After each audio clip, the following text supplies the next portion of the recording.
Assalamualaikum warahmatullahi wabarakatuh. Alhamdulillahirabbil alamin.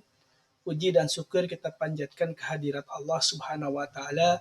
Pada kesempatan kali ini kita masuk ke video pembelajaran kedua di modul atau UKBM 3.1 tentang poros Indonesia sebagai poros maritim dunia. Anak-anakku sekalian, sebelum kita mulai kegiatan pembelajaran kedua kita, alangkah baiknya Bapak mengingatkan kembali, pertama, tonton video ini sampai tuntas, tidak harus di-skip atau dipotong-potong, karena nanti akan informasi yang didapat akan terpotong.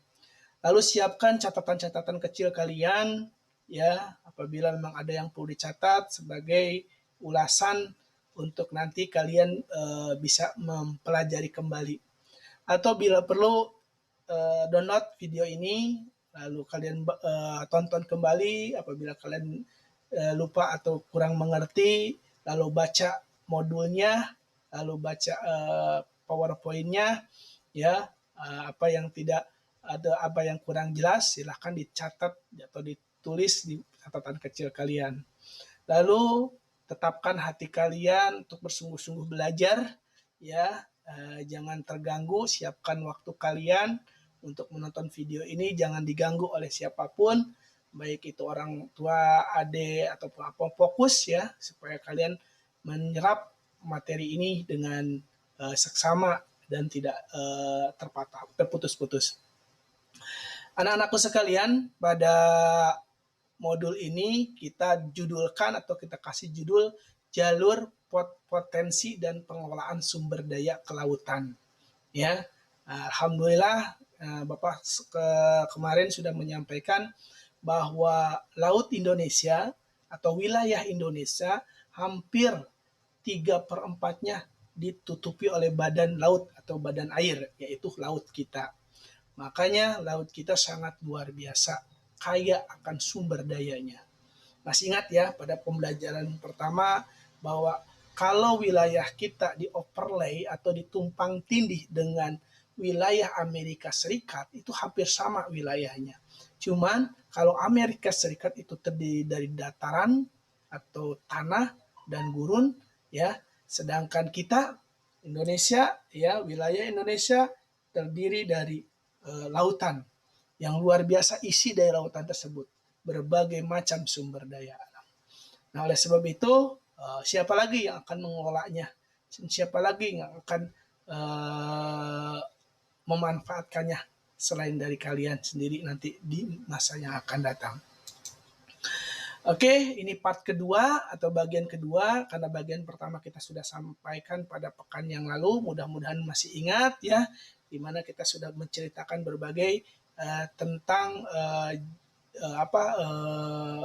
wilayah kita ya, mulai dari kenapa kita bisa disebut atau berkeinginan untuk menjadi poros maritim dunia, alasannya apa dan seterusnya, termasuk wilayah kita mulai dari zona neritik, zona dan seterusnya ya, termasuk dan yang lain, termasuk masih ingat mungkin ya, laut kita ada laut transgresi, ada laut transisi dan seterusnya, banyak sekali.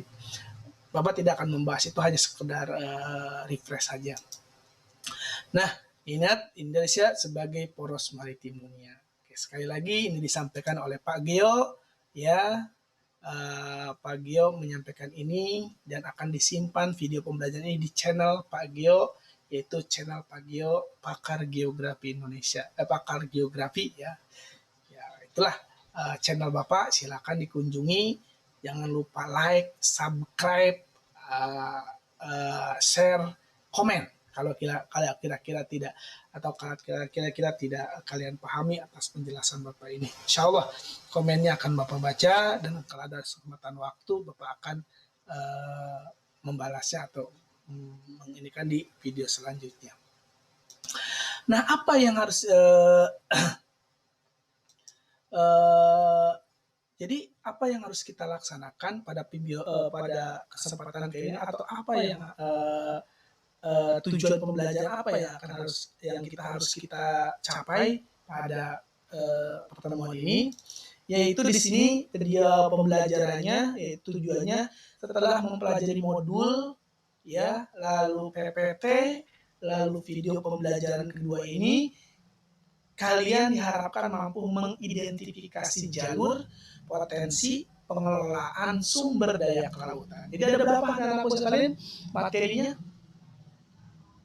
Ya, betul. Ada 3 materi ya sekaligus. Pertama mengidentifikasi jalur, yang kedua potensi, dan ketiga bagaimana mengelola sumber daya kelautan Indonesia. Semua ada terpapar di modul yang kalian sudah Bapak share, yang sudah kalian dapatkan, yang di-share oleh Bapak, lalu ditambah dengan penjelasan dari Bapak di video ini. Oke, jadi itu yang diharapkan. Lalu kita akan masuk ya ke persoalan pertama, yaitu mengidentifikasi jalur. Waduh, berarti kalau begitu laut juga punya jalur ya? Iya, karena kalau tidak diatur jalurnya, kemungkinan akan saling bertabrakan dan yang lainnya. Maka dialurlah jalur, ya.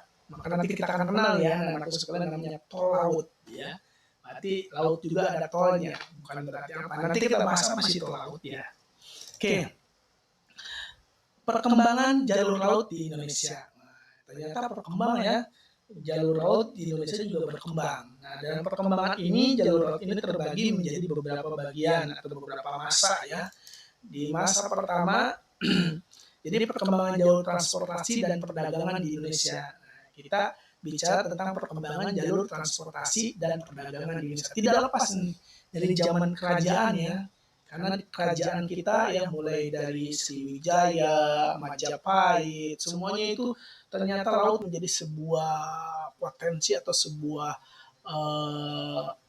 lapang ya, atau sebuah sebuah wilayah yang sangat familiar dengan nenek moyang kita ya. Bahkan mesti makin ingat ya nyanyinya ya, nenekku seorang pelaut. Nah itu nyanyi karena bukan sembarang dia orang tua kita menyanyi, memang seperti itu. Jadi kita memang tidak lepas dari laut ya. Oke, bicara laut atau bicara perkembangan jalur laut dapat dibagi menjadi beberapa masa. Nah, ya. Pertama sebagai berikut. Jadi masanya itu diawali dengan masa kerajaan ya. Jadi kalau bicara laut ternyata sudah familiar di zaman-zaman dahulu ya. Di zaman kerajaan laut sangat menjadi sebuah hal yang sangat potensi. Bahkan dipikir-pikir ya, kita kenal mungkin pusat-pusat kebudayaan kalau di Mesir itu di sungai, lalu di Efrat sungai ya, di Gangga di India sungai ya.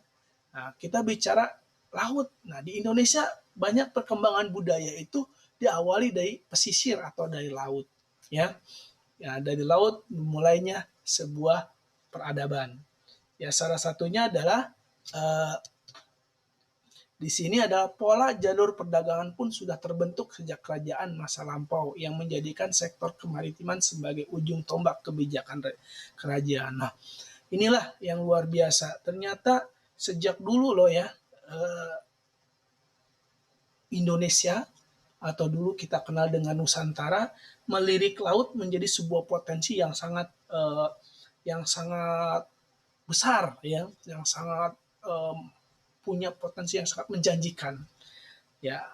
Dan 5 tahun terakhir ini yang Bapak tahu ya, semenjak naiknya ke periode atau naiknya Presiden Joko Widodo setelah SBY sedang melirik ya bahwa laut menjadi sebuah potensi. Bahkan tadi dari presiden kita punya keinginan bahwa Indonesia itu harus menjadi poros atau bahasa pusat dari kemaritiman atau pusat maritim atau pusat poros maritim dunia. Karena memang hampir semua wilayah di dunia ya, kalau kalian pernah tahu ya, wilayah yang di dunia itu yang wilayah kepulauan itu hanya Indonesia. Negara terluas kepulauan di Indonesia. Walaupun kalau kalian mungkin bisa ke arah timur sedikit, ke ada Fiji, Solomon, itu juga wilayah kepulauan. Tapi itu negara bagian-bagian ya. Tapi kalau kita Indonesia lebih luas ya. Bahkan terakhir tadi catat oleh Kementerian lautan tuh lebih dari 17.000 atau berapa gitu ya. Bapak kurang hafal tuh kalau yang pastinya. Jadi hal tersebut dapat dilihat dari catatan sejarah bahwa kerajaan-kerajaan di Nusantara banyak melakukan hubungan dagang dengan wilayah dengan bangsa lain.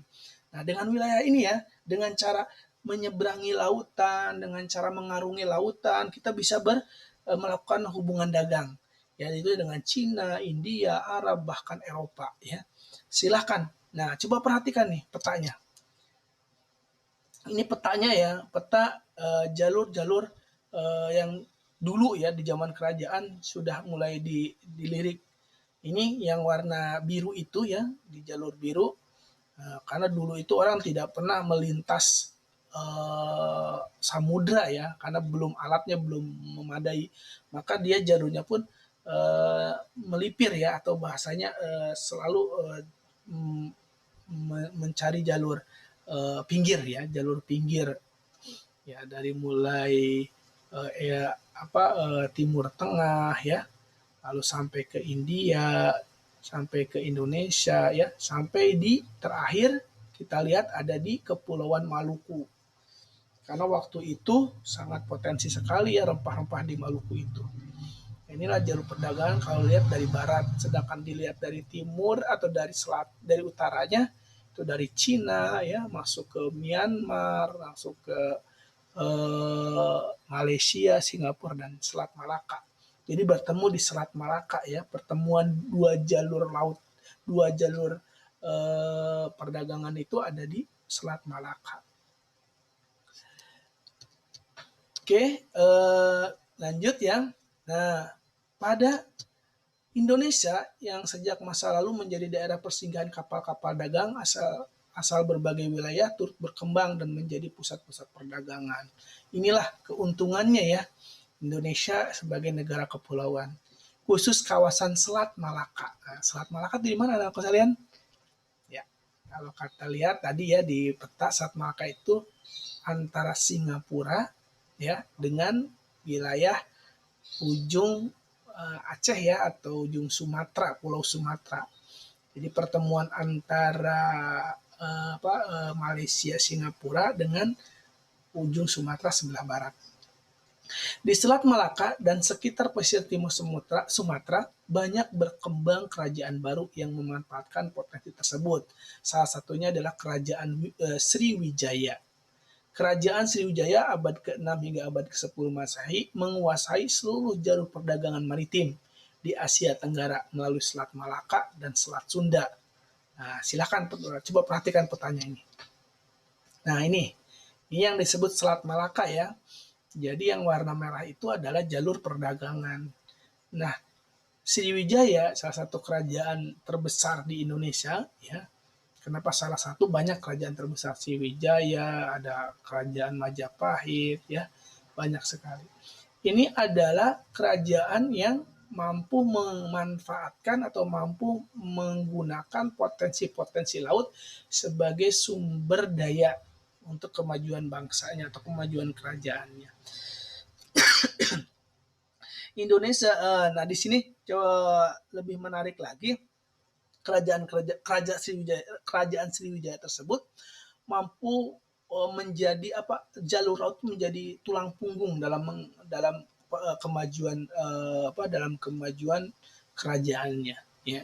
Bahkan kalau Bapak pernah baca sejarah sedikit bahwa armada lautnya Sriwijaya itu luar biasa ya, sampai terkenal itu.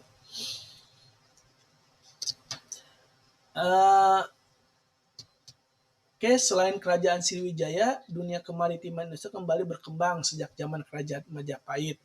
Di masa keemasan dipimpin oleh Raja Hayam Wuruk yang didukung oleh Patih Gajah Mada. Mulai Sumpah Palapa yang ingin menyatukan wilayah Nusantara, kerajaan Majapahit melakukan kegiatan ekspor rempah-rempah dengan pelabuhan tersibuk di daerah Bubat, Cangui ya. Nah ini, coba perhatikan gambarnya.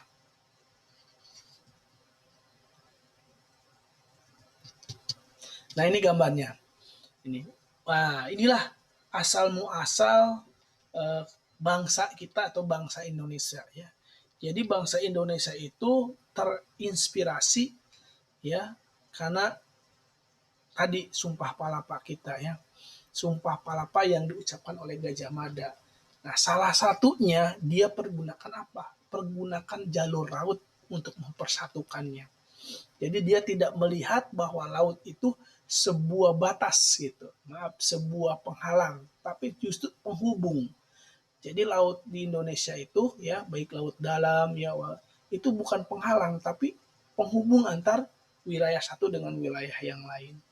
Jadi memang kita kalau bicara berpikir bahwa laut adalah penghalang, kita tidak akan maju. Tapi kalau itu sebagai penghubung antara satu dengan yang lainnya, itu akan maju. Ya. Termasuk tadi Gajah Mada sampai berucap sumpah dia ingin mempersatukan seluruh wilayah Nusantara. Semua dia tercapai, cuma naasnya hanya satu kerajaan dekat dengan wilayahnya, yaitu kerajaan kalau nggak salah Pajajaran yang tidak bisa kalau nggak salah kerajaan yang tidak bisa ditaklukkan, sehingga terjadilah perang Bubat ya, masih ingat, dan itulah awal dari keruntuhan kerajaan tersebut. Nah, dari kerajaan-kerajaan tersebut, mulai dari kerajaan yang bernuansa Hindu-Buddha, masuk lagi kerajaan yang bernuansa Islam, Demak, ya, dan seterusnya. Akhirnya sampailah pada masa yang dinamanya adalah masa kolonialisme. Nah, ini masa kolonial. Jadi ini masa kolonial itu masa di mana orang bangsa-bangsa besar ya mencari daerah jajahan atau daerah mengeruk sumber daya alam. Ya, masih ingat mungkin 3 slogan dia, 3G, Glory, Gospel, dan God. Ya, itu slogan dia. Masa kolonial. Ini masa kolonial ini dipelopori oleh Portugis, ya, ada Spanyol, ada Inggris, ya, Belanda, dan seterusnya. Nah, di masa ini, di pada masa kolonial ini, kemaritiman Nusantara mengalami kemunduran. Nah, karena jalur-jalur perdagangan dikuasai oleh asing. Nah, ini maksudnya ya. Di zaman kerajaan tadi ya, bahwa hampir semua wilayah Nusantara atau wilayah laut di Indonesia dikuasai oleh orang-orang lokal. Jadi kepentingan atau hasil dari potensi-potensi kemaritiman itu dimanfaatkan oleh kemajuan penduduk lokal. Namun pada masa kolonial sebaliknya. Jadi apa yang ada, sumber daya alam yang ada di wilayah Indonesia atau di wilayah Nusantara diambil ya, lalu dibawa ke negara-negara negara-negara penjajah ya. Ya kalau Indonesia berarti ke Belanda ya, untuk menghidupi orang-orang Belanda. Sedangkan apa yang ditinggalkan di wilayah Nusantara atau di Indonesia hanya penderitaan dan kesengsaraan. Nah, kolonialisme ini dimulai dari kolonialisme Belanda. Sebenarnya sebelum Belanda ya Portugis dulu ya. Kalau tidak salah nih ya, Bapak 1521 Portugis mendarat di Indonesia. Yang tepatnya di daerah Maluku ya. Cuman dia ke sana, dia tidak menginvasi ke wilayah Jawa. Nah, yang masuk malah Belanda. Belanda dengan masuknya kongsi dagang perusahaan Hindia Timur atau VOC yang menguasai jalur perdagangan dan sumber daya milik Indonesia. Ini nih yang membuat bangsa kita menderita sengsara kurang lebih 3,5 abad. Ya, sengsara dalam artian kemerdekaannya diambil. Ya. Dia tidak bisa memiliki apa yang ada di wilayahnya. Lalu masuk ke kolonial Jepang. Ya walaupun sebelum Jepang Inggris pernah menguasai, cuman sebentar ya, tidak berapa lama, lalu Belanda lagi yang menguasai. Nah, itu banyak cerita sejarahnya ya. Jadi sebelum Jepang itu Inggris pernah menjajah, cuman tidak terlalu lama ya. Jadi kolonialis Jepang menyita kapal penting Indonesia bernama Konigsmark Pesawat Maskapai ya atau KPM, dan jalan darat kepada perdagangan. Ini awalnya ya. Jadi jalur darat dilalui kapal perdagangan internasional. Cerita seperti itulah kalau Bapak ngejas mah. Semua yang namanya daerah jajahan, baik itu daratnya maupun lautnya, pasti tidak memiliki kewenangan atau penguasaan terhadap wilayah-wilayah tersebut. Nah, lalu pada masa kemerdekaan, nah ini masuklah pada masa kemerdekaan. Masa kemerdekaan ini dimulai ya tentunya pada masa Orde Lama ya. Ini pada masa kebenahan di bidang kemaritiman sebagai berikut. Di masa Orde Baru, di masa Orde Lama, masih ingat ya, masa Orde Lama itu masa kepemimpinan Soekarno. Ya, Soekarno memimpin bangsa kita itu sampai dengan 1965. Kalau tidak salah 11 Maret 1965 dengan turunnya surat perintah 11 Maret. Maka Orde Lama berakhir pada saat itu. Digantikan nanti dengan Orde Baru.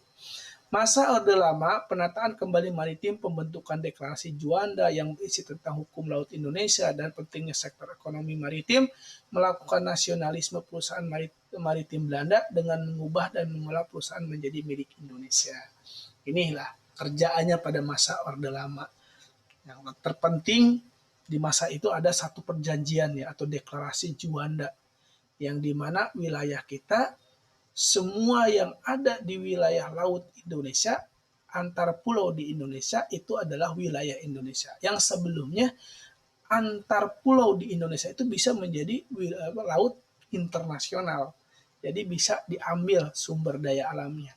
Tapi setelah perjanjian deklarasi Juanda tidak seperti itu ya. Ini sudah dibahas pada pertemuan sebelumnya. Lalu pada masa Orde Baru, nah ini pada masa Orde Baru berarti naiknya Presiden Soeharto ya setelah kepemimpinannya dari kepemimpinan Soekarno. Peralihan ke pembangunan darat ya menekankan adanya stabilitas ekonomi, terjadinya kemudahan. Nah ini kemudian maritim dikarenakan lebih fokus pembangunan transportasi darat. Nah pada masa Orde Baru nih ya kalau dilihat sampai masa reformasi, setelah reformasi ya, atau sampai masa Presiden Susilo Bambang Yudhoyono tidak terlalu fokus ya, tidak terlalu fokus untuk masalah kelautan, lebih fokus ke pembangunan infrastruktur darat ya, membangun jalan tol, membuat gedung, dan tidak terfokus. Nah, pada masa kepemimpinan Jokowi lah ya bahwa maritim menjadi sebuah kekuatan atau sebuah modal ya, sebuah potensi yang sangat menjanjikan. Apalagi pada masa Kementerian Kelautan dipimpin oleh Sri Puji Astuti kalau nggak salah, dia mampu punya kebijakan tegas menenggelamkan kapal-kapal laut ya asing yang mengambil atau mengeksploitasi sumber daya laut di Indonesia. Nah, pada masa reformasi peningkatan maritim ya, nah ini udah mulai dilirik nih ya, karena reformasi sudah melihat peningkatan maritim, deklarasi Bunaken, Departemen Eksplorasi Laut, deklarasi maritim Seruan Sunda, Kelapa, Konvensi Laut Dunia oleh Dekin, dan visi poros maritim dunia. Ini mulai dilirik nih ya, tapi belum direalisasikan, baru dalam hal konsep-konsep. Selama periode Presiden B.J. Habibie, Presiden Gus Dur, Presiden Megawati, terakhir Presiden SBY, ini masih konsep-konsep yang sifatnya masih merancang ya, masih dalam artian konsep yang masih dalam artian tataran teori ya. Tapi setelah Jokowi sudah mulai dilirik, sudah mulai diperhatikan. Coba perhatikan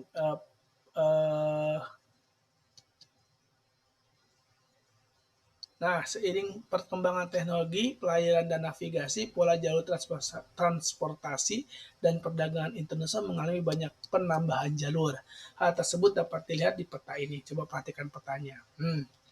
Petanya luar biasa ya. Ini jalur. Jadi kalau bicara tidak hanya pesawat ya, tidak hanya pesawat punya jalurnya. Ternyata laut pun punya jalurnya. Kenapa ini harus diatur?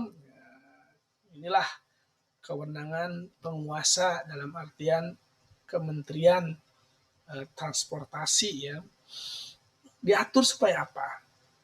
Pertama, tidak terjadinya kecelakaan ya di laut ya, karena ada jalurnya masing-masing. Yang kedua, ada semacam semacam tugas-tugas yang sesuai dengan rute masing-masing. Jadi disiplin lah kalau bahasanya. Jadi tidak kemana-mana. Nah ini yang merah itu apa? Jelasnya coba lihat di modul ya. Ini karena keterbatasan slide yang Bapak gunakan. Jadi jelas coba perhatikan di modul. Itu yang merah itu frekuensi lebih dari 4 kali per bulan. Yang merah itu jadi frekuensi 4 kali per bulan. Sedangkan yang hijau 3 sampai 4 kali per bulan. Yang biru frekuensi 2 sampai 3 kali per bulan. Frekuensi yang abu-abu ya itu frekuensinya 1 sampai kurang dari 1 sampai 2 kali per bulan. Sedangkan yang kecilnya frekuensinya kurang dari 1 kali per bulan. Jadi ini jalurnya gitu. Jadi supaya tahu gitu. Si kapal itu akan ke satu tempat itu dalam waktu berapa bulan sekali. Ya. Nah, berarti kalau dia banyak, berarti frekuensinya menandakan bahwa di wilayah tersebut sudah maju ya, sudah menandakan kemajuan sehingga membutuhkan transportasi yang sangat cepat dan sangat dibutuhkan. Nah, berikutnya juga nih transportasi yang berikutnya dalam bentuk hijau ya.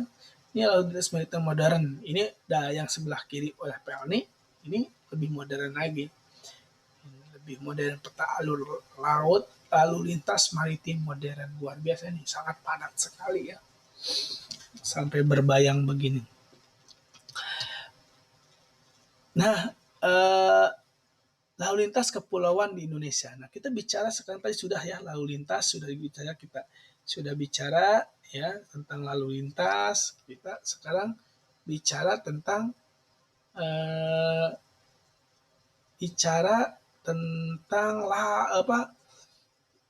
alur. Nah, ini kita penting nih ya. Kenapa alur kita bisa bicarakan tentang alur?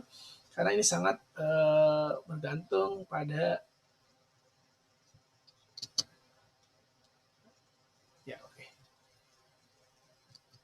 Sambil perhatikan ya, ini perhatikan gambar lalu lintas perairan laut di Indonesia. Harus diatur ya, kalau nggak diatur ya akan semeraut gitu. Akan seenaknya.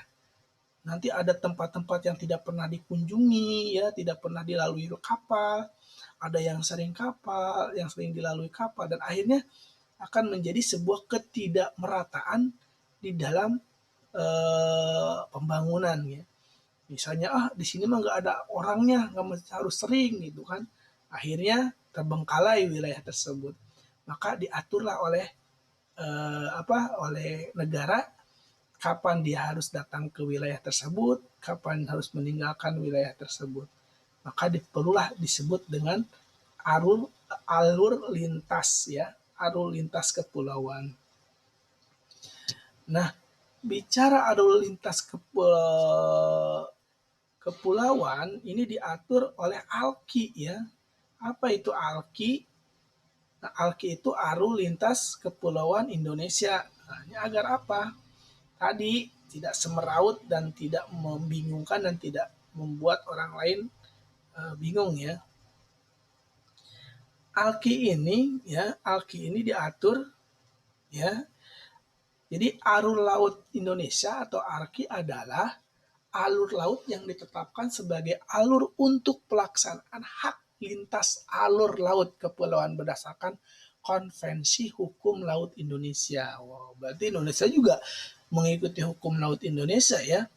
Maka dibuatlah ALKI, Alur Laut Kepulauan Indonesia, di mana ALKI ini ya ALKI ini ditetapkan untuk menghubungi dua perairan bebas, yaitu Samudra Hindia dan Samudra Pasifik. Semua kapal dan pesawat udara asing yang mau melintasi ke utara atau ke selatan harus melalui ALKI ya. Jadi ke selatan harus melalui ALKI. Apalagi semua kapal dan pesawat udara asing yang mau melintas ke utara atau ke selatan harus melalui ALKI. Ya, adapun penentuan ALKI sebagai berikut. Ya, jadi penentuan ALKI sebagai berikut. Pertama, ALKI melintasi Laut Cina Selatan, Selat Kalimata, Laut Jawa, Selat Sunda, Samudra Hindia. Ini ALKI pertama ya. Jadi ALKI yang pertama. Lalu ALKI yang kedua melintasi Laut Sulawesi, ya, Selat Makassar dan Lombok. Melintasi Laut Sulawesi, Selat Makassar, Laut Flores, serta Selat Lombok, bukan serta, Selat Lombok.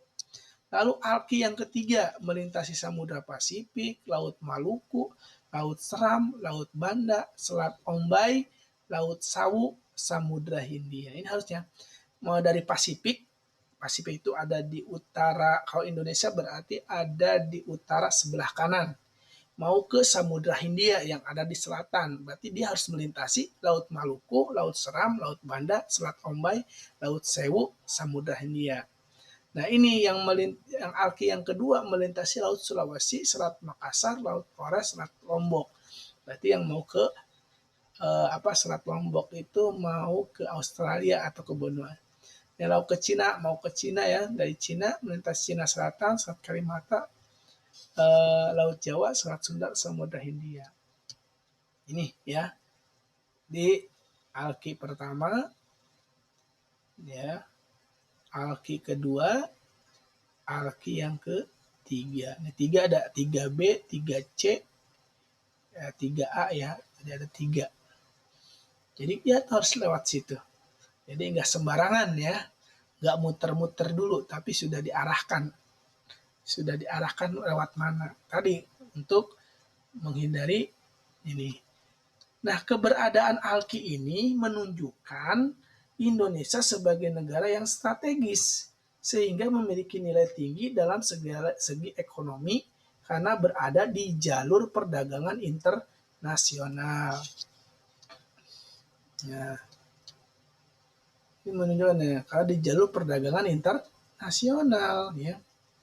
Jadi posisi strategis ini haruslah menjadikan keunggulan bagi Indonesia karena akan disinggahi banyak kapal perdagangan yang bersandar di berbagai pelabuhan di Indonesia dan jelasnya akan memberikan dampak ekonomi langsung melalui pembelian bahan bakar kapal atau biaya-biaya yang lain.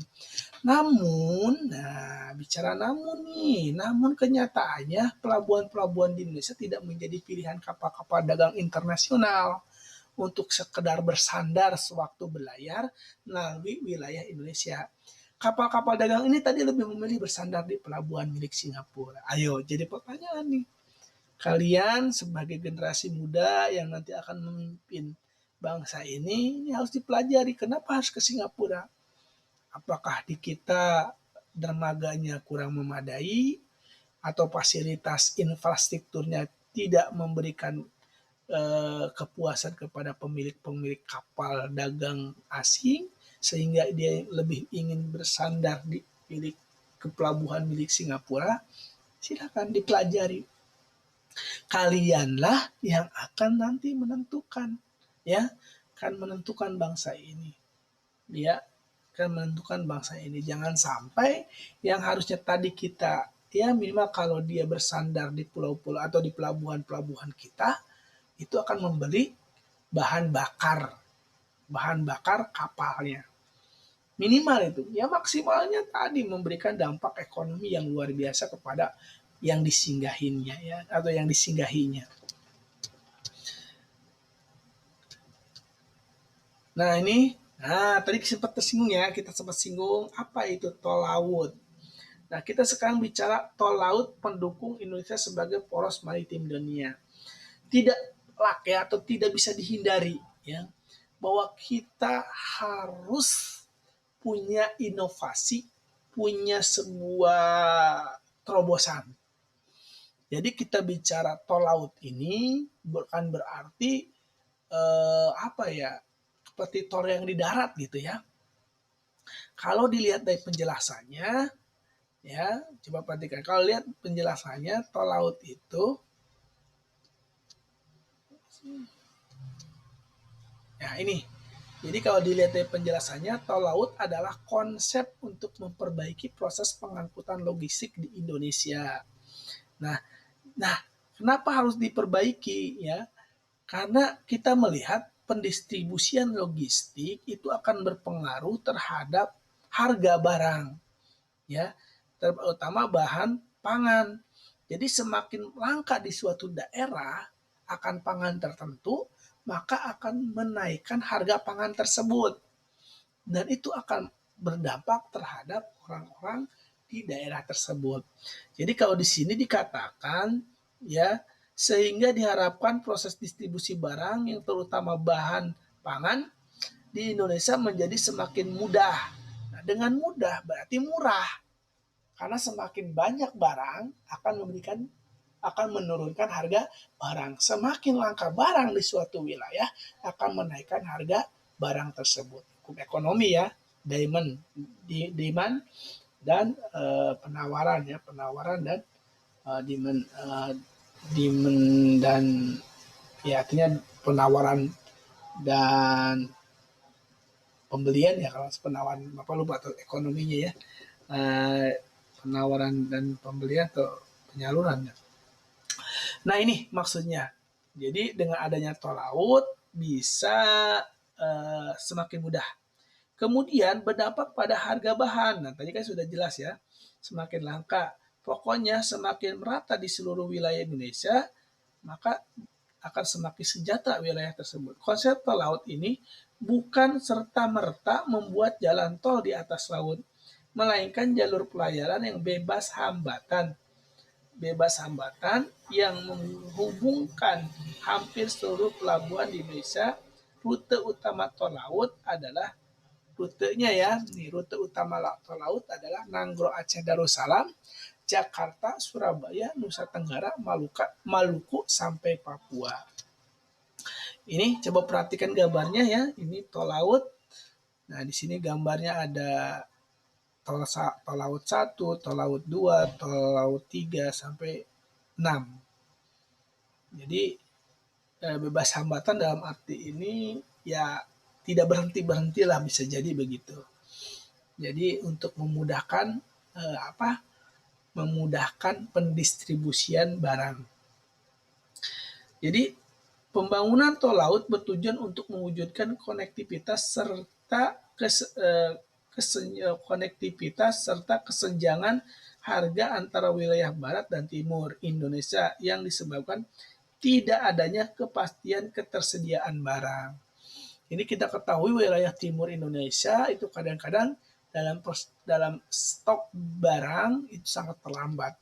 Beda dengan wilayah barat, dalam penyediaan barang sangat melimpah. Maka tidak merata ya, maka akan banyak terdapat ketidaksejahteraan di wilayah timur. Maka diadakanlah yang disebut dengan tol laut atau disparitas ya, kesenjangan harga pada barang-barang kebutuhan pokok. Jadi kalau bicara misalnya ya kebutuhan pokok, misalnya makanan, misalnya beras, sagu dan yang lainnya, itu akan sangat berdampak terhadap itu. Apalagi barang-barang yang sifatnya tertier atau barang-barang sifatnya komplementer. Seperti yang Bapak dengar ya, entah beberapa tahun yang lalu, bahwa kalau kita membangun rumah di wilayah barat dengan membangun rumah di wilayah timur, itu harganya jauh lebih mahal wilayah timur. Coba bayangkan aja harga semen ya, harga semen, satu sak semen di wilayah barat itu sekitar 50 ribuan. Kalau di wilayah timur, apalagi di daerah kepulauan, itu harga semen bisa jadi 200 ribu ya, atau bisa jadi setengah juta. Kenapa masuk akal? Karena proses penyediaannya atau proses pendistribusian perlu waktu dan eh, biaya seperti menyediakan kapal ya, dan yang lainnya. Maka proses pembangunan infrastruktur di wilayah-wilayah tersebut akan terhambat. Nah, manfaat dari tol laut adalah satu, memeratakan ketersediaan komoditas atau barang kebutuhan pokok dan barang penting lebih terjamin di seluruh wilayah Indonesia. Kedua, berkurangnya fluktuasi harga antar waktu dan mengurangi disparitas kesenjangan harga serta memfasilitasi pemasaran produk unggulan daerah. Yang ketiga, meningkatkan investasi di daerah, khususnya untuk peningkatan nilai tambah sebagai muatan balik. Yang keempat, meningkatkan kesejahteraan seluruh lapisan masyarakat Indonesia. Yang kelima, meningkatkan pembangunan infrastruktur ya. Meningkatkan pembangunan infrastruktur di seluruh wilayah Indonesia. Yang terakhir, mengurangi tingkat pengangguran di Indonesia. Jadi semakin maju ya tingkat penganggurannya akan ditekan suatu daerah tersebut. Oke, tadi kita bicara tentang alur. Sekarang ya kita masuk ke potensi. Nah, apa itu potensi sumber daya kelautan? Masya Allah. Kalau kita bicara potensi sumber daya kelautan, kita bicara sebuah anugerah yang luar biasa, sebuah keberkahan atau sebuah hadiah lah kalau dibilang oleh Bapak, yang sangat luar biasa ya, yang diberikan oleh Tuhan Yang Maha Esa atau oleh Allah Subhanahu wa taala ke Indonesia. Mulai dari daratannya yang subur, lautannya yang di dalamnya berlimpah, kekayaan yang tidak pernah habis, kecuali ya manusia yang serakah yang menghancurkan tempat-tempat berkembang biaknya, potensi-potensi kelautan, yaitu perikanan seperti bom ya yang menghancurkan karang dan yang lainnya. Oke, seperti dijelaskan seperti telah dijelaskan pada pembelajaran sebelumnya, 2/3 wilayah Indonesia berupa lautan. Nah, jadi wilayah Indonesia itu berupa lautan ya. Perairan lautan Indonesia juga menyimpan potensi sumber daya non hayati yang melimpah. Masih banyak wilayah perairan Indonesia yang memiliki potensi ekonomi namun belum terkelola secara memadai. Potensi subsektor kelautan yang masih bisa dioptimalkan adalah industri maritim, bioteknologi, jasa kelautan, produksi garam dan turunannya, biofarmakologi laut, pemanfaatan air laut dan energi selain energi, pemasangan pipa dan kabel bawah laut, serta pengangkutan benda dan muatan kapal tenggelam. Nah, inilah luar biasa, ini banyak sekali potensinya. Cuman Indonesia sudah seberapa jauh memanfaatannya? Ya, tidak jauh-jauh lah, seperti ikan. Ternyata bangsa asing banyak mencuri ikan-ikan di kita, ya.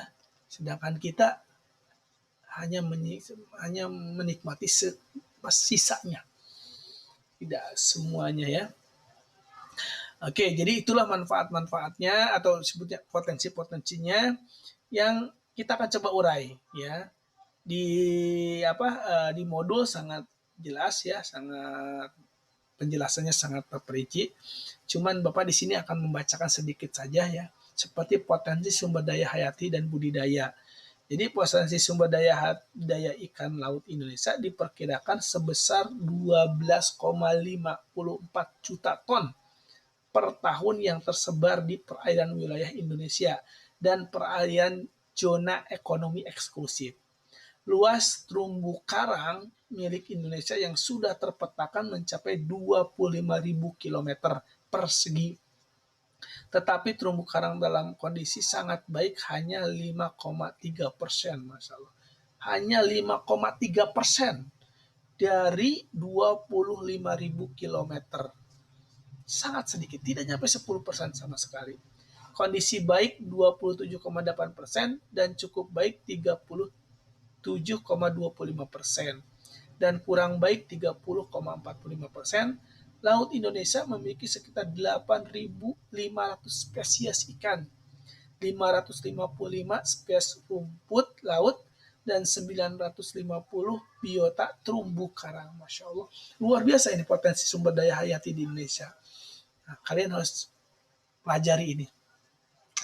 Jadilah orang-orang yang mengetahui, mencintai, ya, memahami wilayah sendiri, sehingga kalian mampu memanfaatkannya wilayah tersebut dengan sebaik-baiknya. Tentunya untuk kemaslahatan kalian sendiri dan anak cucu kalian nanti. Sumber daya ikan di laut Indonesia meliputi 37% dan spesies di 37% dari spesies ikan di dunia. 37%. Hampir mau setengahnya. Ya, lebih dari seperempatnya ada di Indonesia.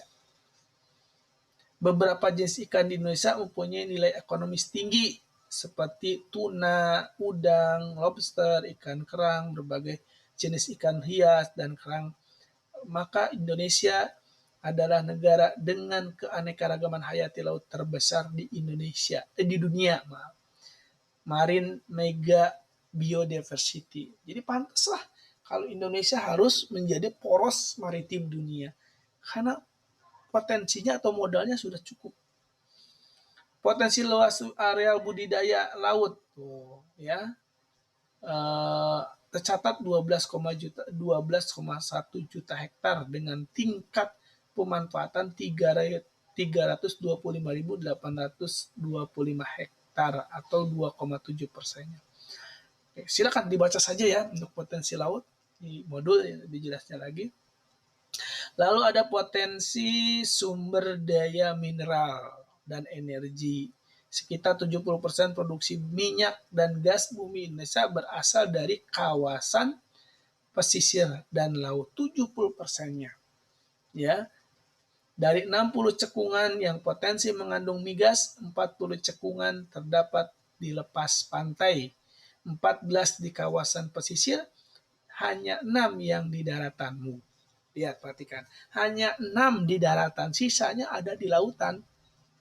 Ya, sisanya ada di lautan. Luar biasa ini laut kita ini. Kalau kita baca ya, tapi hanya sekedar dibaca ya hanya sekedar cerita aja. Kalau bisa ya kembangkan. Kalian harus jadi orang-orang yang mengerti tentang laut kita sendiri. Nah, ini kita pentingnya belajar geografi begini ya. Jadi kita mengenal. Setelah mengenal apa? Menjaga. Setelah menjaga, ya memelihara. Sampai nanti yang membudidayakan. Itu luar biasa tingkatannya. Sampai membudidayakan. Di sini ada juga berupa sumber mineral lainnya ya, barang tambang lainnya. Jenis bahan tambang dan mineral seperti emas, perak, timah, biji besi, dan mineral beratnya di perairan di Indonesia, di laut Indonesia. Banyak ya, kalau Bapak sampaikan panjang, panjang sekali nih. Kita ya cerita aja yang garis besarnya aja ya, sisanya kalian bisa lihat di modul. Yang ketiga, potensi industri dan jasa maritim. Sehubungan dengan industri, ada negara-negara kepulauan dengan wilayah pesisir dan laut yang luas. Maka industri dan jasa maritim yang potensi untuk dikembangkan adalah, nah ini, coba perhatikan. Ini ada beberapa potensi kemaritiman yang bisa dikembangkan ya, atau potensi maritim yang bisa dikembangkan. Pertama ada galangan atau pembuatan kapal atau dockyard, ada industri mesin dan peralatan kapal, ada industri alat penangkapan ikan fishing gears seperti jaring, pancing, fish finder, tali tambang dan yang lainnya.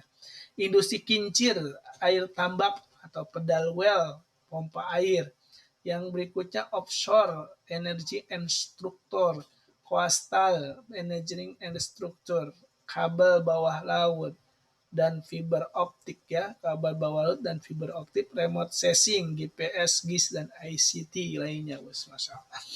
Wah, pelajari dengan seksama ya. Ya mungkin sekedar ya setelah mendengar dari Bapak terinspirasi untuk aduh kapan saya mau melanjutin ke bidang apa nih yang ada hubungannya dengan laut ya, banyak ya. Coba cari S1 kalian untuk bisa mengembangkan laut. Luar biasa, potensinya sangat luar biasa. Potensi transportasi laut. Nah, ini juga tadi yang sudah disampaikan ya di awal-awal video ini bahwa transportasi laut juga sangat memberikan potensi.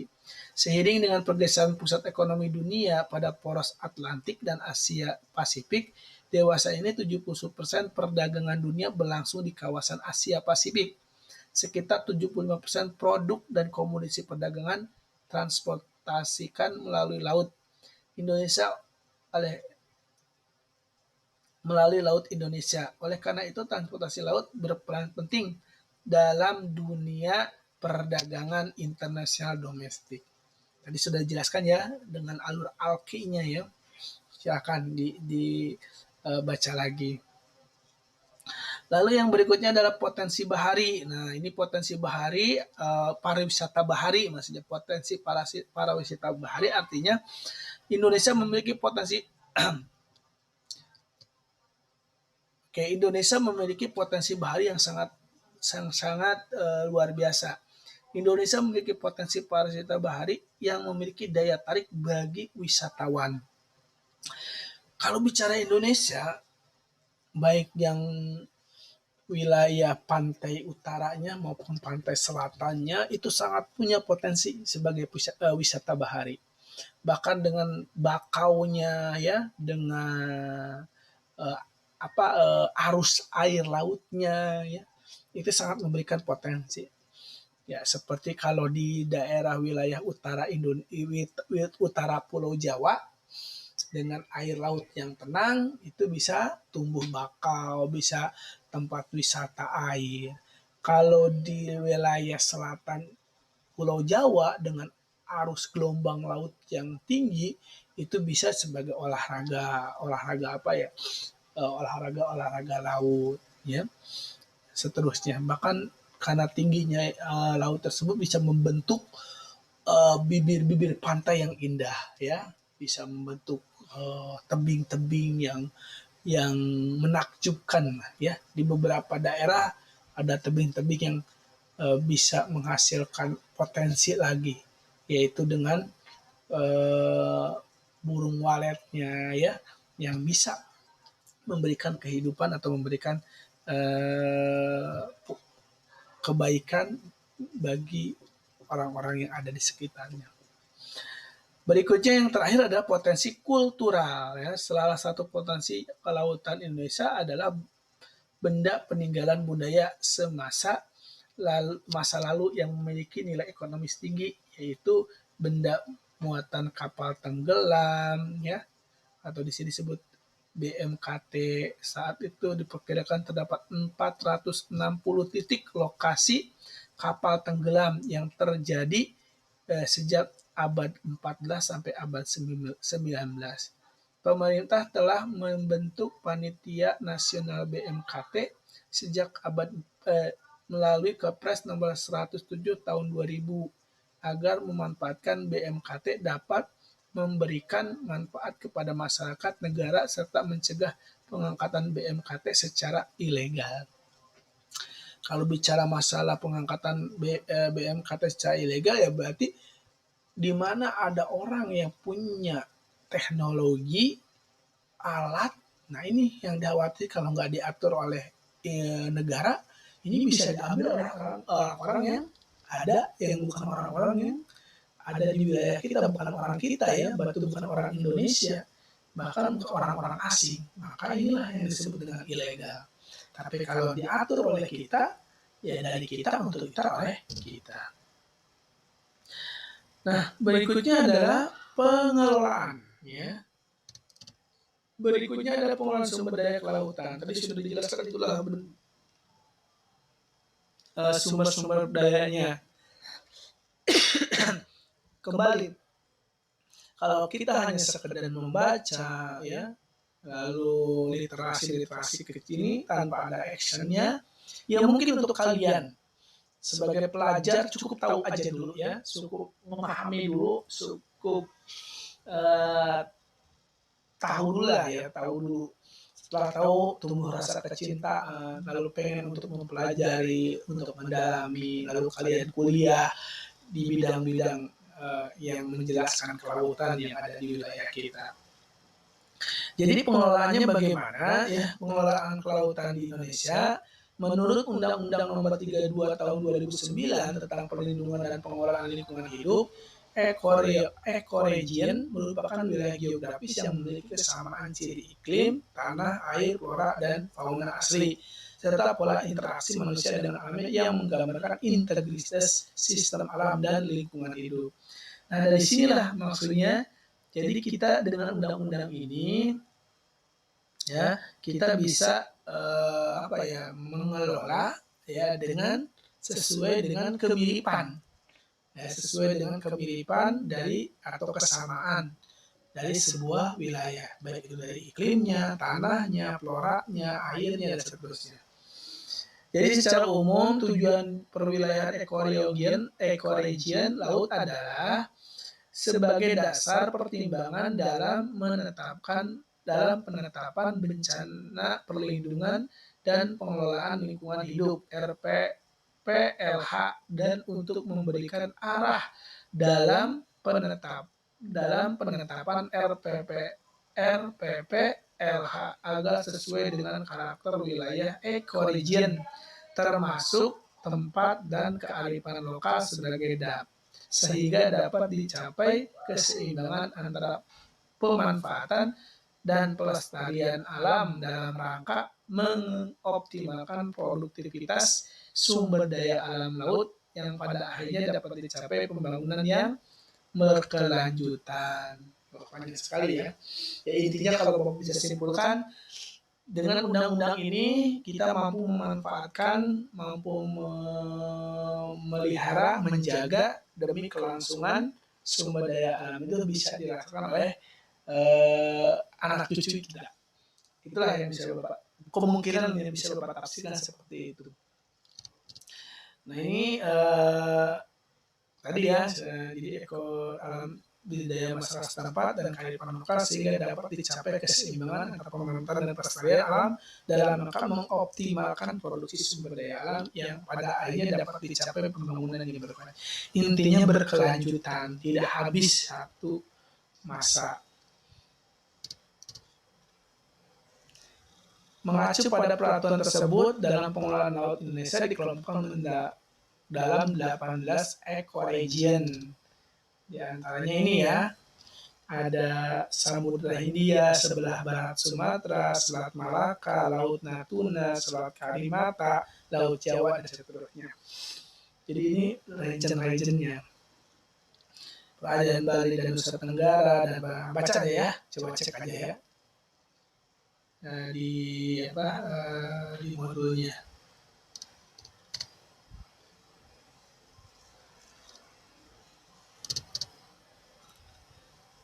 Pengelolaan dapat dilaksanakan dengan menyatukan sinergi antara tenaga terdidik dan masyarakat. Kaum terdidik bisa menerapkan berbagai teknologi untuk pemantauan sumber daya laut. Salah satunya adalah teknologi informasi berbasis radio atau dinamakan Monitoring, Control, and Surveillance atau MCS. Dengan ini, pengembangan riset terkait sumber daya kelautan, baik dari segi fisik laut maupun biota laut, dapat diterapkan secara nyata. Adapun pengelolaan sumber daya kelautan Indonesia diantaranya meliputi pengelolaan perikanan, pengelolaan pertambangan dan energi, pengelolaan perhubungan laut, pengelolaan pariwisata. Ya, itu pengelolaannya. Sekarang apa manfaat sumber daya kelautan? Ya, di antaranya adalah manfaat sumber kelautan sangat vital sehingga pengelolaan sumber daya kelautan perlu dilakukan agar lestari dan optimal. Beberapa manfaat sumber daya kelautan diantaranya sebagai berikut. Satu, sebagai sumber pangan atau sebagai sumber makanan. Lalu yang kedua, sebagai sumber obat-obatan. Yang ketiga, sumber mineral. Dan keempat, sumber energi. Ya. Untuk penjelasannya, beberapa kira kalian bisa baca ya di buku kalian, di modul kalian, karena sudah Bapak share ya. Atau kalaupun memang tidak ada di buku, Bapak harap kalian bisa mencari searching ya di berbagai sumber atau media. Yang jelas tidak hanya terfokus kepada satu sumber saja. Dan itu yang sangat Bapak harapkan, Pak Gio harapkan agar kalian selalu mencari sumber-sumber yang relevan tentunya, up to date tentunya. Oke, 5 itu tadi lewat sebagai banyak ya manfaatnya 5. Oke. Nah, oke, alhamdulillah ya. Mudah-mudahan tidak terlalu cepat Bapak menyampaikan modul ini ya. Indonesia sebagai poros maritim dunia.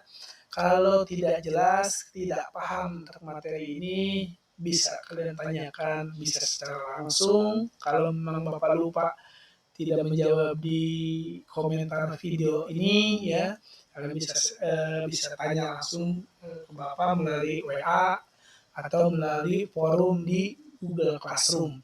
Kita akan diskusikan ya. Kita akan diskusikan secara bersama gitu dengan teman-teman. Nah, modul ini adalah modul terakhir ya, atau video terakhir dari kegiatan pembelajaran, atau disebut sini kegiatan KP 1 dan 2 di UKBM atau di modul 3.1 ini. Jadi minggu depan ya kita akan tes formatif. Jadi minggu depan tidak ada materi, tidak ada video pembelajaran, tapi difokuskan kalian mengerjakan tes formatif. Jadi untuk tes formatif silahkan dikerjakan nanti sebelum tes formatif dikerjakan, tentu tiketnya yaitu tugas terstrukturnya sudah selesai. Jadi silahkan diselesaikan tugas terstrukturnya ya sampai jam 12 malam sebelum tes formatif dimulai di pagi harinya atau di besoknya. Nah, jadi kalau hari Senin, Minggu malam, tugas terstrukturnya selesai, Senin jam 11 ya pagi sudah tes formatif kalian kerjakan.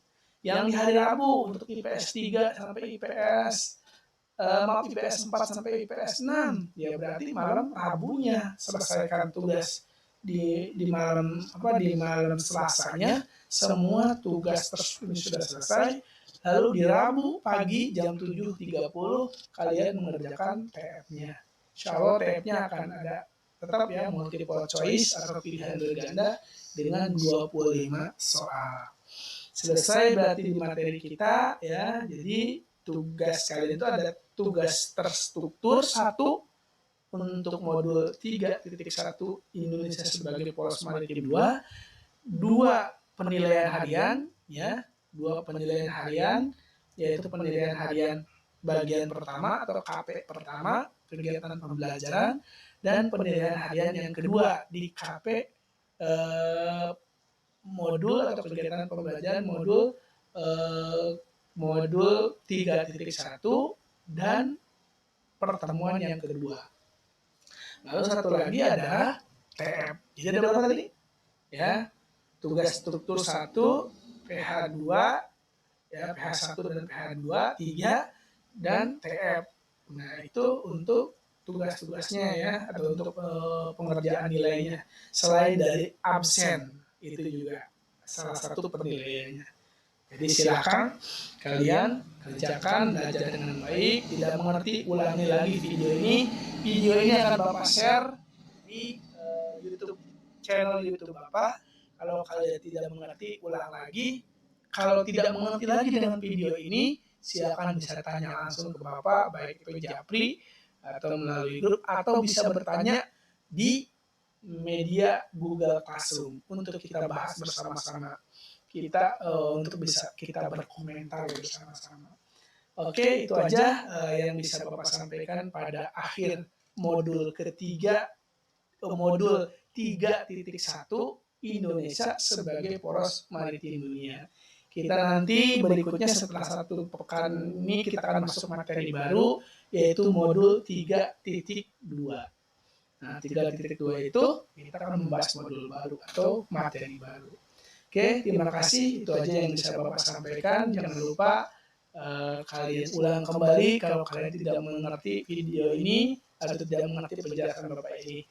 Tidak mengerti juga, silakan bisa japri atau memberikan komentar di media atau sarana-sarana yang sudah Bapak sediakan di GC, ya, di Google Classroom, di YouTube komentar atau di WA, ya, silakan. Terima kasih. Wabillahi taufiq wal hidayah. Wassalamualaikum warahmatullahi wabarakatuh. Selamat berjumpa kembali di modul berikutnya.